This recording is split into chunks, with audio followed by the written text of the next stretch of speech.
I, 21F, have been saving money since I was 16 for college. I started working as soon as I legally could because I always knew I wanted to go to college out of state.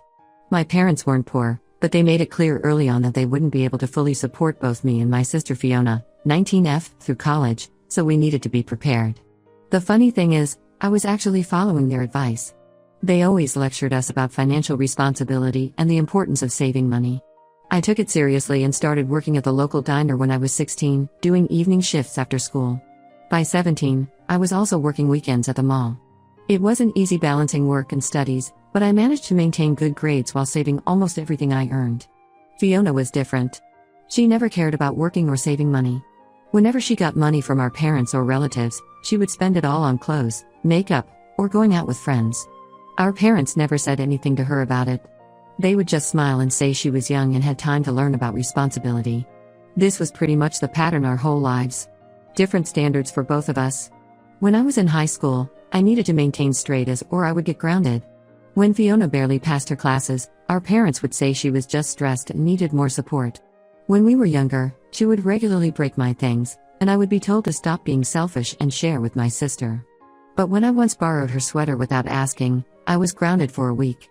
About 6 months ago, Fiona started dating Alex, 23M. He was honestly the worst. No job, lived with his parents, spent all day playing video games and talking about his big plans that never went anywhere. The first time she brought him home, he spent the entire dinner talking about some crypto investment that was going to make him rich. My dad, who works in finance, tried to warn him about pyramid schemes, but Alex just laughed it off, saying the older generation didn't understand digital currency. Our parents tried to talk to Fiona about him. They could see he was bad news. Even my mom, who usually takes Fiona's side in everything, told her she could do better. But Fiona wouldn't listen. She started spending more and more time at Alex's place, coming home late, and getting into fights with our parents about him. Last month, everything exploded. Fiona came home crying one evening. She gathered everyone in the living room and announced she was pregnant. Alex wanted to marry her, she said, but they needed money for the wedding and to start their life together. She said Alex had big plans for their future, but right now they needed some help getting started. Our parents were shocked. Mom started crying, and Dad just sat there with his head in his hands. They had just spent most of their savings on renovating our house. They had taken out a loan for it and were still paying it off. I knew they didn't have much savings left. That evening, my parents called me to the living room after Fiona had gone to her room. They looked really serious. Mom had clearly been crying more. Dad started talking about how family needs to support each other in difficult times. I knew where this was going before they even said it. They wanted me to give my college savings to Fiona.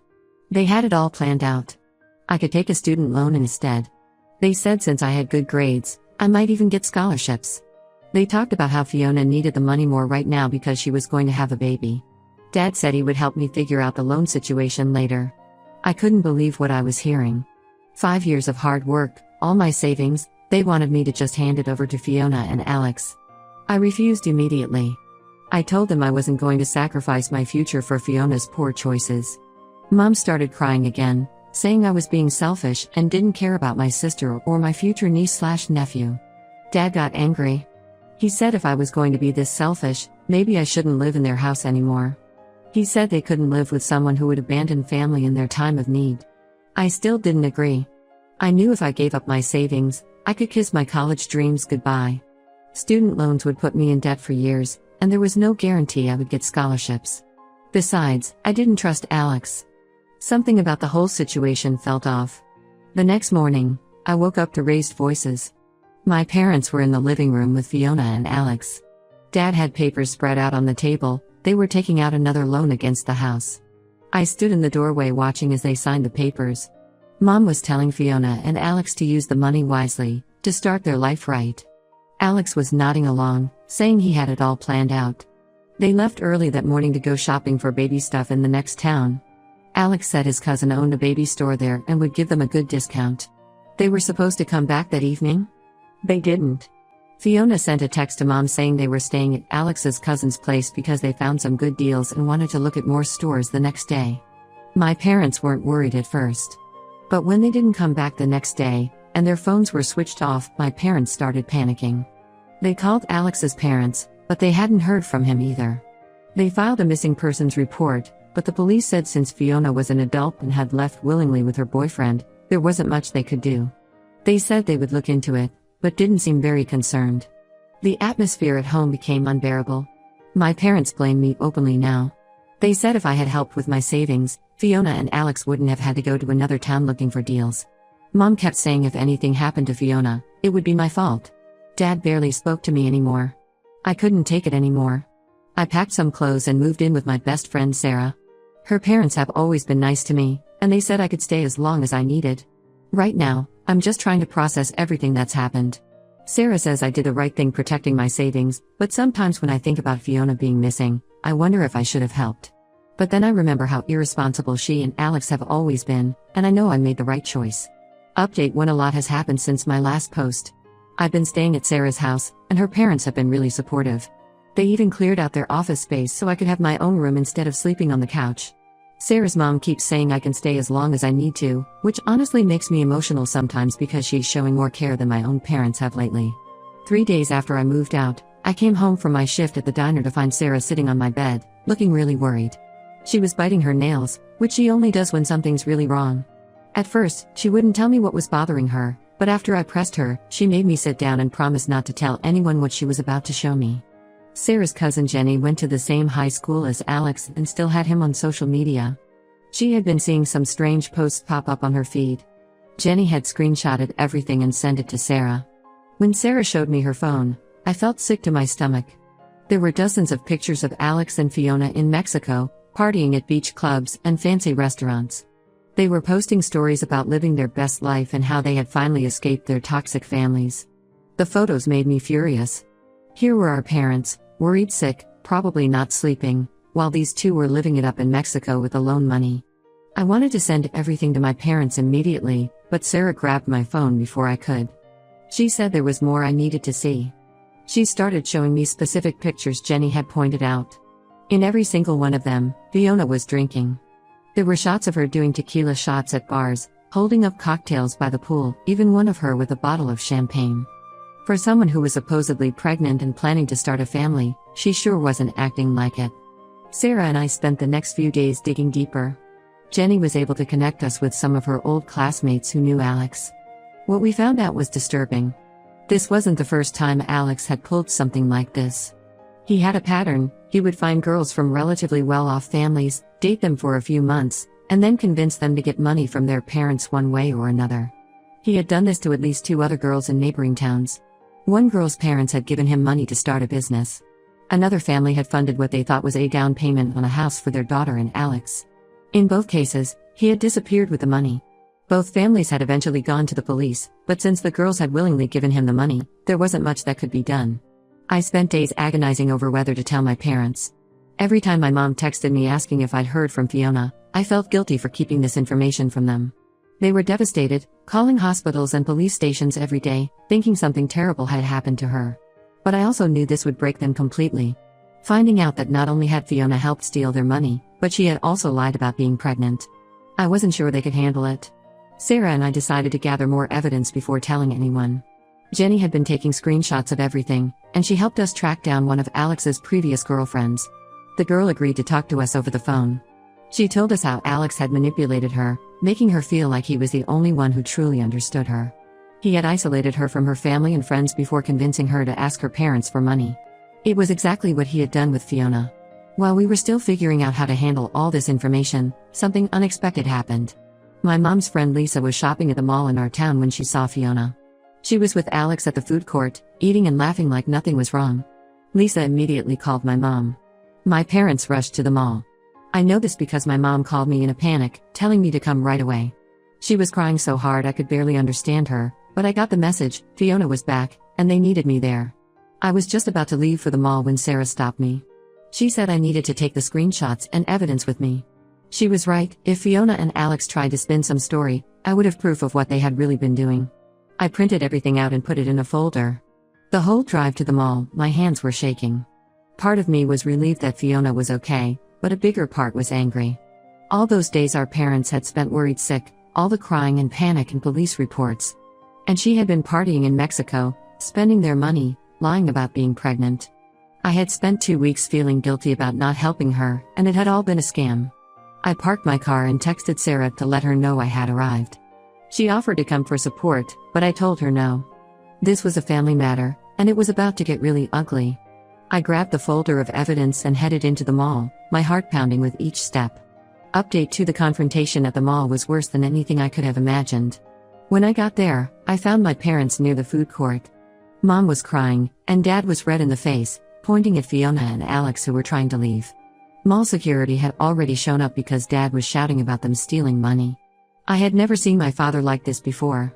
He was always the calm one, the one who handled everything with a level head. But now he was yelling, telling everyone who would listen how they had taken a loan against our house and disappeared. A crowd had gathered, and people were filming with their phones. Fiona looked different. Her hair was bleached blonde now, and she was wearing expensive clothes, obviously bought with our parents' money. When she saw me, she actually rolled her eyes and tried to push past the security guard. That's when I pulled out the folder of evidence. Right there in the middle of the mall, I started showing the photos. Pictures of them partying in Mexico while our parents were calling hospitals and police stations. Photos of Fiona drinking at clubs when she was supposedly pregnant and needed money for the baby. Alex's face went pale when I mentioned his previous scams with other girls. That's when Fiona finally broke. She started crying, but not like before when she was telling us about being pregnant. These were angry tears. She screamed that we were ruining everything, that Alex had promised her a better life away from our controlling family. She said she was tired of being the screw-up sister while I was the perfect one who could do no wrong. But the biggest shock came when she admitted she was never pregnant. It had all been Alex's idea. They had actually tried this scam with his parents first, but they didn't believe them. Alex knew them too well to fool them. So they targeted our family instead, knowing how our parents would do anything for their kids, especially Fiona. The whole plan was to get enough money to start a new life in Mexico. Alex had convinced Fiona that he could turn the money into more through some investment scheme. He had been filling her head with stories about starting a business and living like celebrities. She said she only agreed to come back to town because they were running low on money and thought they could get more from our parents. Someone in the crowd had called the police. When they arrived, things got even more interesting. It turned out Alex had an existing warrant for similar scams in 2 other counties. He had done this before, just like Jenny's friends had told us. When the police ran his name, they found he was wanted for fraud and theft by deception. They arrested Alex on the spot. Fiona started screaming that she had nothing to do with it, that he had manipulated her into everything. The police took her statement but let her go because she claimed to be a victim of his manipulation. My parents, despite everything, immediately jumped to defend her. Mom was hugging her, saying they would figure everything out. I stood there watching the scene unfold, feeling like I was in some bizarre dream. The sister who had helped steal our parents' money, who had let them worry sick for weeks, who had faked a pregnancy to get money, she was being consoled and protected. Meanwhile, I was the bad guy for not giving up my college savings for their scam. The police asked my parents if they wanted to press charges against Fiona. Of course, they said no. Dad kept saying she had been manipulated, that she was young and didn't know what she was doing. The same excuses they had been making for her our entire lives. They took her home that day. On their way out, Mom turned to me and said I should come home too, that we needed to be together as a family to get through this. I just laughed. After everything that had happened, they still didn't get it. They still couldn't see how their constant enabling of Fiona had led to this. I told them I would be staying at Sarah's. Dad started to say something about family sticking together, but I cut him off. I showed them more screenshots from my folder, all the pictures of their precious victim partying with their money, spending it on designer clothes and luxury hotels. Then I walked away. The next day, I found out Alex had taken a plea deal. He would give information about his other scams in exchange for a lighter sentence. Fiona got community service because she agreed to testify against him. My parents had to sell our house to pay off the loan they had taken. They moved into a small apartment, but they still have Fiona living with them. They're still making excuses for her. Update 3: I'm writing this from my college dorm room, and it still feels surreal how much has changed in the past 6 months. I got into my dream school out of state, and my savings, the ones I refused to give up, are helping me get through my first semester. I have a part-time job at the campus library, and honestly, life is pretty good when I'm not thinking about my family. Alex is serving his sentence. Turns out he had scammed 5 other families, not just 2 like we initially thought. The police found a pattern going back 3 years. He would target girls from middle-class families, usually ones with parents who were doing okay but not rich enough to brush off a major financial loss. The pregnancy story wasn't even original, he had used it twice before. Fiona completed her community service last month. She's still living with our parents in their small apartment. I heard from Sarah, who heard from Jenny, that Fiona is working as a waitress now. Apparently, she tells everyone that she's the victim in all this, that she was young and manipulated by an older man. She's gotten really good at playing the victim card. My parents had to sell our childhood home. The loan they took out for Fiona and Alex was too much to handle with Dad's regular mortgage payments. They got a small 2-bedroom apartment in a not-so-great part of town.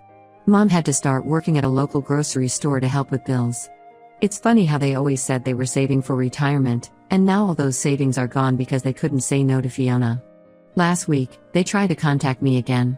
Mom called from a new number I hadn't blocked yet. She started by asking how college was going, then casually mentioned they were struggling with bills. She asked if I could help them out since I was doing so well with my campus job. When I didn't respond, she started crying about how family needs to support each other. I blocked that number too.